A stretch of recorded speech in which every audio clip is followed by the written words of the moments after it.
Ah, já sei. Meus irmãos, vamos lá então. Vamos começar essa merda. Vamos tentar evitar de falar palavrão aqui nesse vídeo. Censurou. Vamos evitar. Censurou. E vamos começar aqui. Então, muito boa noite, rapaziada. Aqui quem fala é o Leon. Tá eu, os meus queridíssimos amigos aqui, meus colegas do nosso time aqui da Central Lavistas. Em primeiro lugar, vou estar falando aqui com o Dom Fernando. Dá um salve, meu parceiro. Boa noite a todos. Hoje nós queremos reportar um pouco do nosso caos diário, mas de forma, assim, da forma mais descomprometida possível, com a falsidade. Exato. Não espere nada bom da gente. Pelo amor de Deus. Se esperar algo de bom da gente, é quebra de expectativa na certa. Em segundo lugar aqui eu vou falar com o meu grande amigo também, o Maicon. Fala, meu parceiro. Oi. A gente tá aqui, né? Tô meio nervoso com essa coisa. Caralho. Isso que tal, o cara já tá bêbado, né? O cara quer fazer negócio bêbado. Não é bêbado, é quase. Se tivesse bêbado, eu não tava gaguejando, não tava nem tendo dificuldade de pensar. É sabor bêbado. Ele tá tomando uma latinha, mas ele tá muito bem, obrigado. Não, só ia falar que, tipo, não, só não espera a falsidade da gente. Tudo ruim pode, mas mentira não. Mentira jamais. Bom, perfeito. Você queria colocar alguma coisa, né? Só aquela coisa que a gente vai ter aqui agora, de o paraíso ao contrário, que virou Brasil, né? Uhum. Não ironicamente. Aqui. Esse país é incrível. É um verdadeiro paraíso ao contrário. Que país maravilhoso. Mérico, né? Muito macunaimérico, pra dizer o mínimo. Apresentando o primeiro episódio do que vai ser o nosso programa semanal de notícias, o Plantão do Absurdo. Porque assim, cara, não tem como definir de outro jeito. Não tem. Pode crer. Vamos lá então pra primeira notícia? Calma, fala, Macon. Tudo bem absurdo, mas do jeito que tá, meu Deus do céu, só notícia ruim. É o plantão do absurdo ou o plantão da desgraça, pô? A gente vai descobrir no depois do programa. Vamos lá então. A primeira notícia que a gente queria comentar é sobre os 200 anos sem Dom João VI, que é isso? Isso, os 200 anos do falecimento do príncipe regente, o rei Dom João VI, que foi praticamente o pai dos brasileiros, o pai da nacionalidade brasileira. Ele, hoje em dia, por causa da historiografia atual, ele é um cara que foi muito, infelizmente, judiado, por causa de que ele tem a fama de o rei glutão, o rei fujão, o rei burrão, o capacho da esposa, e mil e uma coisas. Mas isso foi tudo... Oi. Daquela série, do Quinto dos Infernos. Ele andava sempre com uma coxa de galinha no bolso. Exato, o rei do frango, o rei comilão que tá sempre ali comendo. Ele não tá fazendo nada a não ser comer, todas as decisões, todas as responsabilidades ele descartava pros outros. Como um homem fujão. Definitivamente uma caricatura de um homem regente. Você não consegue... Oi. Um dos reis mais inteligentes de toda a Europa, elogiado por Napoleão, é tido como um glutão que anda sempre com uma coxa de frango no bolso. Pode uma coisa dessas? Você vê o nível. O cinema brasileiro aqui é sempre destruindo a imagem dos nossos melhores, cara. É incrível como eles têm essa habilidade de fazer isso, né? E eles fazem sempre que eles têm a oportunidade. Até comentar que meio que toda essa caricatura, toda essa imagem, ela é feita mais ou menos de uma forma meio que fabricada desde o tempo do Império, porque os imigrantes, os viajantes europeus que vinham para cá na época do reinado de Dom João VI aqui, eles já descreviam tudo de forma um tanto exagerada, mas talvez até um pouco real, sobre a desorganização da instalação da corte, etc. Mas eles sempre gostavam de debochar muito, porque meio que Portugal, a Península Ibérica sempre foi muito excluída do resto da Europa por causa da miscigenação árabe e essas coisas. Ninguém gosta de latino, basicamente, ninguém gosta. E por causa disso, e do plano de descredibilizar o legado imperial português na época da independência brasileira, já que Portugal e Brasil estavam se mordendo nessa época, estavam se mordendo muito. Pegaram Dom João VI para ajuda, assim, para quebrar ele, né? Quebrar a imagem dele na época. E quando chegou a República, aí que acabou foi tudo mesmo. Aí acabou foi tudo. E começou a tradição da literatura de aeroporto, que foi um termo cunhado pelo Evandro Pontes, para falar daqueles historiadores que, assim, eles não têm tanto compromisso com te informar, mas com te entreter. Onde eles pegam fofoca histórica ou contam as coisas de forma meio que superficial, sem a grandeza que tem. Tipo a história do Dom Pedro, ele foi para a margem do Ipiranga com dor de barriga e um jumentinho. Tá ligado? Essa anedota. É falso, mas a dor de barriga é verdadeira. A dor de barriga é verdadeira? Eu sempre esqueço qual dos dois é verdadeiro. Meio que sempre... Mas ele proclamou a república e já tinha curado, assim, porque era uma passeata muito grande no sentido de tempo. Demorava muito tempo pra chegar até lá. Aí no começo disseram que ele tinha comido o bagulho mal, ele tava tendo que parar o cavalo de tempos em tempos, mas quando ele chegou lá no Alto do Ipiranga, ele já tava 100%. Ah, então tá certo. No caso, ele proclamou Real, independência. é real. Uhum. É Tem real. testemunho de pessoa falando assim. Mas é questão Tá de quê? certo. 2, 3 horas e já ficou de boa. Ah, então menos mal, menos mal, menos mal, menos mal. Só que todos esses caras se esquecem da figura que é o Dom João VI. Da figura que ele foi, que, como o Michael acabou de falar, um dos reis mais inteligentes da Europa na época, o único que conseguiu manter a coroa. Enquanto o canhão napoleônico estava destruindo todo o velho mundo, acabando com toda a regência, acabou destruindo tudo que o que era conhecido como o regime de governo monárquico imperial, que ia dar vazão para um tipo de governo moderno, progressista, que foi acabando com a ordem que se conhecia naquela época. Dom João VI foi o único que conseguiu manter a coroa. Foi o único monarca que manteve a coroa em plena era napoleônica.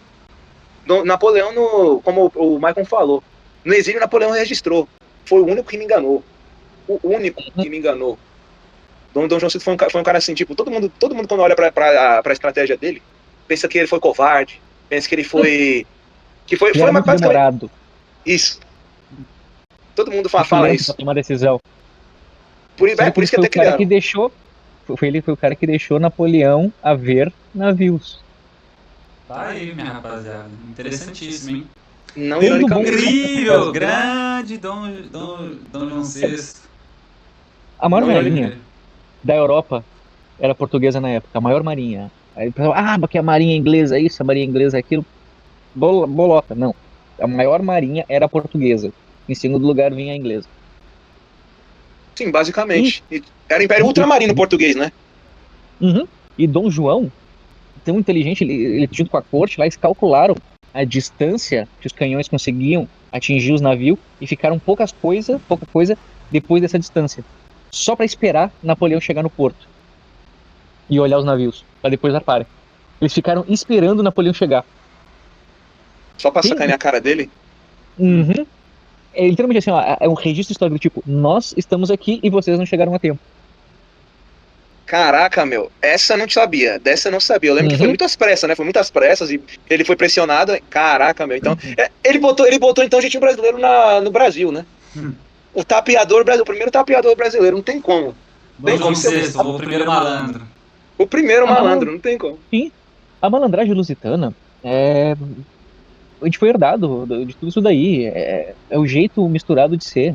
O Portugal, a cultura lusitana, nossa herança, é de longe, opinião minha, exclusivamente minha, e deve ter mais alguns quantos, a mais superior entre todos os outros pela questão de não ser racista. Não no Pode crer. sentido literal, estrito da palavra. Do tipo, olha ali, ele é de tal grupo étnico. Ele é de qual tribo? Pô, o brasileiro não tem isso, mano. Olha aqui pra nossa live. Sim. Ponto Sim, final. o próprio Dom João VI, provavelmente, ele. Tem muita gente que teoriza. Eu descobri um quadrinho de um historiador jamaicano que fala que ele foi o Dark Mulato. Tem gente que acha que por causa da imigração árabe, da descendência árabe, ele provavelmente pegou esses beijos aqui, mas ainda é teoria. Mas Os caras olham tudo, velho. O cara olha tudo, mas parece que isso aí é traço genético dos Habsburgo. Mas Dom João enfim. VI era paradão. Era paradão o que acha? também. Talvez, não sabemos, mas numa síntese, é o que eu falei, a Península Ibérica foi sempre chutada a palavra que dizem que era a África portuguesa, a África europeia, né? Uhum. Então, assim, todos os europeus são racistas e a gente somos menos piores. Ou quase isso, né? Meu, Não tenho certeza. eu sou um Cunha. A origem do meu nome vem de um cara português que defendeu uma invasão botando cunhas numa porta para que não entrassem para matar o rei. Caralho, Aí ficou, cara. quem é aquele cara? É o da Cunha. Michael Luiz, da Cunha. É um nome de título. Vocês já olharam o sobrenome de vocês? Já Eu dei olhei. uma passadinha por cima, viu, mano? Esses tempos eu descobri que eu tenho um sobrenome que tem uma teoria que tem uma raiz hebraica de que sua salvação, Israel. Coisa assim. Uhum. Assim, caracoles. Que é mais o quê? Que é Chegou até qual? das tribos. Soares. Soares tá entre a Sim, origem ibérica, germânica e tal, tem a ver com o exército poderoso, grande sol, essas coisas. Caralho, eu dei uma olhada no GPT outro dia também e, porra, eu já esqueci toda Soares é dinástico, meu, é dinástico. O meu é de um vira-lata que salvou o rei. O meu é o Almeida Silva. eu vi que eu não sei se Almeida ou se o Silva era quem não tinha parente nenhum, sabe? Era uma parada assim. Silva O tem Silva é origem derivado hebraica. dos espanhóis. Eu acho que espanhóis. Da parte do Sarraceno. O nome é muito importante, cara. Tanto é que na família Bragança, eu não sei se todas as casas reais fazem a mesma coisa, mas eles tinham nomes gigantescos, porque cada parte do nome deles é nome de algum santo padroeiro da família deles. Tanto é, Francisco Uhum. Xavier. Francisco Xavier, um dos jesuítas mais proeminentes do mundo, que conquistou a Ásia, basicamente. Luiz Antônio Domingos, Rafael de Bragança, enfim, o nome, vocês têm que dar uma olhada no histórico do nome de vocês, gente. Caralho, Não se olha o esqueçam. tamanho do nome desse filho da puta. Olha o tamanho, Vamos, olha o tamanho, olha o tamanho. vamos pra próxima Prosseguindo. notícia, meus parceiros. Prosseguindo só pra Gente, finalizar, o eu só legado queria desse dizer uma homem... coisinha Ah. sobre a ideia dos nomes. É que já perceberam que os argentinos chamam a gente de macaquito? Macaquito? Paraíba, Los macaquitos. os paraguaios também, especialmente na época lá da Guerra do Paraguai, que eles Uhum. pintaram Dom Pedro II como macaco. Era macaquito. Eles falam isso porque nós não cultivamos essa coisa dessa herança, de saber de onde é que nós viemos. Nós somos bichos Porra. iguais macacos. Caralho, É como se nós agora... não fôssemos gente. Porra, deve ser por isso que eu gostei do apelido Macaquito. Eu acho fofo. Ah, os macaquitos. Sim, sou macaquito. Sou Em qualquer macaquita jogo que tu brasileira. Isso é louco. Em qualquer jogo que tu entre, velho, é macaquito, macaquito. Caralho, eu acho o bico, velho. Uhum. E a gente olha pra eles e chama Macaquito. eles de boludo. Eles são Boludo. os boludos. Porra, mas boludo, caralho, que apelido de merda, velho. O cara tá te xingando Ah. e você enche a bola do cara. Porra, tu é mó boludo. Mas- Boludo é xingo lá, caralho. Mas pra nós não. Então, macaquito é xingo aqui, cara. É louco, Mas isso é entra louco. num CS, assim. Mas entra num CS. É sempre assim, meu. É sempre assim. Ah, A não ser que apareça um chinês. Se aparecer algum Aí chinês, todo mundo volta o macaquito nele. e o boludo. O macaquito e o boludo viram irmão. Pode crer. Não ironicamente. Mas pra finalizar Batata. assim, pra falar um pouco do legado dele, ele foi o homem que conseguiu criar o Estado brasileiro, que antes era um caos, ele conseguiu unificar o Estado brasileiro. Literalmente assim, o Brasil era a colônia, Portugal era o centro. Ele conseguiu inverter tudo isso, né? Portugal não ficou mais ou menos à deriva e o Brasil virou o centro. O Brasil finalmente se tornou o império, o potencial império que ele estava destinado a ser há muito tempo. O Dom João VI começou esse sonho, criando uma aristocracia brasileira que finalmente conseguiu tornar esse país não só a terra dos macaquitos, mas a terra do povo, da terra de Santa Cruz. Cisplatina, o Uruguai. O Uruguai era para ter Abriu sido nosso. faculdade, abriu banco, abriu tudo. Abriu o banco do Brasil era dele. É ele que criou, quer dizer. Ele criou o Banco do Brasil. Cisplatina, o Trouxe Uruguai todas as finanças. trouxe as finanças. O Brasil não podia imprimir, nem papel moeda do Brasil tinha, infelizmente, por causa das decisões dos antepassados dele. Ele elevou o status disso aqui. E, com coisa que eu achei mais genial que ninguém sabe, o lance das ordenações filipinas. Que as ordenações filipinas foram que mantiveram a ordem no Império Brasileiro. Foram o código jurídico que botava basicamente a sociedade sobre o regimento católico, basicamente, pautado na lei natural, que é a lei de Deus. A lei de Deus regendo o cotidiano das pessoas e mantendo, coordenando o poder do rei, para o rei não ser 100%, aquele absolutismo maluco que todo mundo fala, todo mundo acusa a monarquia. As pessoas precisam estudar melhor a própria história. E eu deixo a indicação para vocês aí sobre entender um pouco melhor da história do que foi o sistema jurídico do nosso país antes de virar os direitos humanos modernos, que foi mais ou menos o que o Napoleão deixou para o mundo, né? Eu adoro esse cara, eu adoro o Napoleão. E ele acabou com as maçonarias que tinham por aqui, não tem como. Ele passou só 13 anos aqui, mas foram 13 anos de muita história. Voltou para Portugal com muito pesar, por causa da maçonaria. Provavelmente foi assassinado pela própria mulher. Mas... Por causa de... Sim, essa eu também sei. Mas porque maçonaria não só qualquer. É justamente o que tá fudendo a gente hoje.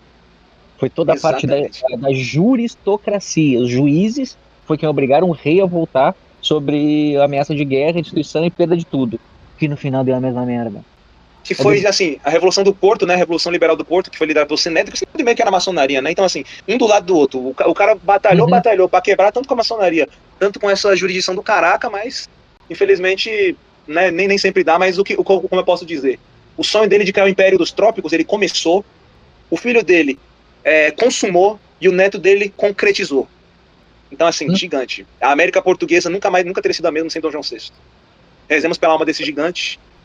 E prosseguindo, né?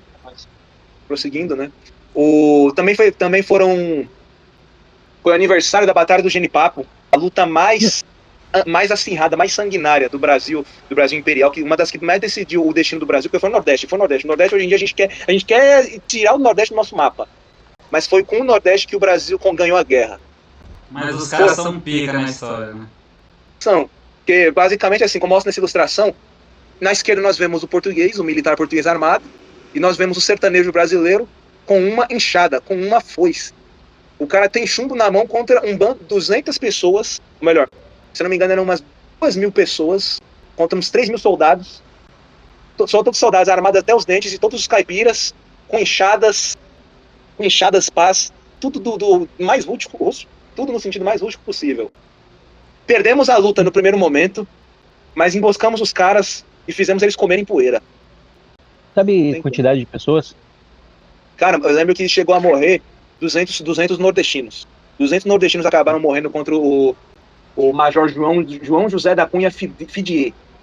Ele tava dando aí, vencido. Teus familiares aí, porra. Fazendo aí, merda aí, aí, matando nosso povo aqui, cara. Brincadeira. Eu tenho um sangue nordestino, cara. Você matou meus antepassados, tá de brincadeira, velho? Você acha isso bonito, Maicon? Mato, então teus antepassados matou meus antepassados e da tua esposa ainda, pô. Teu amigo da presta esposa. atenção. Ele é Cunha alguma coisa. Ou seja, a mulher casou errado. Então tá certo. Então tá certo. Não é puro. Ainda assim, de registros da época, os portugueses ganharam a batalha, mas foram surpreendidos ao voltar para o acampamento. Com um ataque surpresa, os brasileiros se apoderaram dos armamentos, de toda a munição e de todo o dinheiro dos caras. Caralho. Armados com produto do saque, os sertanejos bloquearam todas as entradas da tropa e forçaram o comandante da Cunha voltar para Portugal. Quando o brasileiro tá afim de fazer mudança, gente, ele faz. Ele faz, não tem jeito, gente. Não tem jeito. Muito corajoso, muito guerreiro, sim. É um povo trabalhador e eu quero que essa glória do passado nunca seja esquecida. De homens como Dom João VI que salvaram o nosso país. Ou melhor, mudaram o nosso país, e desses homens que conseguiram construir o país que a gente está aqui hoje. Agora, bom... De coisas atuais do Nordeste, tem a Graça Salgueiro lá. Ou tinha, não sei se ela tá viva ainda. Tem uma boa pesquisa. Graça Salgueiro é fantástico. Graça Salgueiro eu conheço de nome. É uma das poucas esperanças que tinha no Nordeste. Isso. Ela participava direto conversando com o professor Olavo. Sim, lembrei. Ela que fez todo o registro do Foro de São Paulo. Põe foto dela aí com imagens aí. Se não me engano, não tem. Sim. Tem um negócio no Nordeste que é complicado, que lá existe um coronelismo ainda. Ainda existe um coronelismo, só que é o coronelismo familiar. Pra te ter noção, a maior parte das terras ainda pertence a poucas famílias. Isso é o controle de terra. Lembra que teve toda aquela parada na época feudal, que era terra, aí as pessoas não podiam comprar terra, a terra era do senhor, não podia fazer nada, e aí o senhor conseguia controlar todo mundo só por causa dessa posse de terra. Hoje em dia ainda acontece desse jeito. Tanto que se tu dá aí é que vem aquela coisa que eu estava falando, que vai vir depois, a reforma agrária. Uma das principais coisas que legitima a reforma agrária é esse tipo de atitude. É o controle populacional pela terra. Ainda é aplicado muito forte lá. Muito forte. São extensões gigantescas de terra que não fazem nada. É uma charge de coronelismo, né? Que tipo, tu só vota em quem eu quero. Entendi. E continua igual. Não só pro voto, mas por consumo também. Tu não consegue entrar lá. Não consegue. Os caras mandam te matar, destroem outras coisas. É horrível. Meio que a favela, né? É pior, porque a favela é um conjuntinho e lá é uma extensão de terra gigantesca. Aí, só que pra te poder botar uma loja, tu bota a loja, o cara sabe onde tu tá. E tu não consegue distribuir. Tanto que é bizarro. Um dia vocês forem viajar pra lá, vocês vão olhar as quantidades de marcas lá e de São Paulo. Por exemplo, nada aqui do Sul consegue passar de São Paulo. Chega ali no Paraná, São Paulo, pouca coisa na Bahia, quase nada na Bahia, e não passa da Bahia.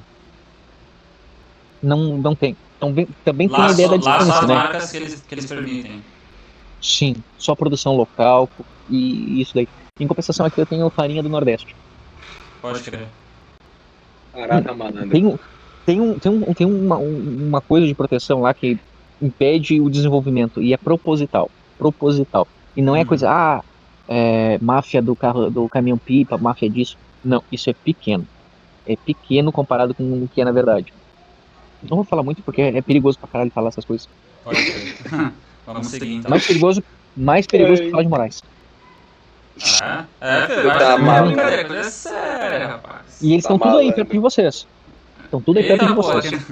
que não esteja perto de mim, não. Eu tô na Bahia e tudo, mas. Aquele. Tá louco. Eu tô aqui na Tá Bahia e malandro. tudo, mas só que acho que não tá tão perto, não.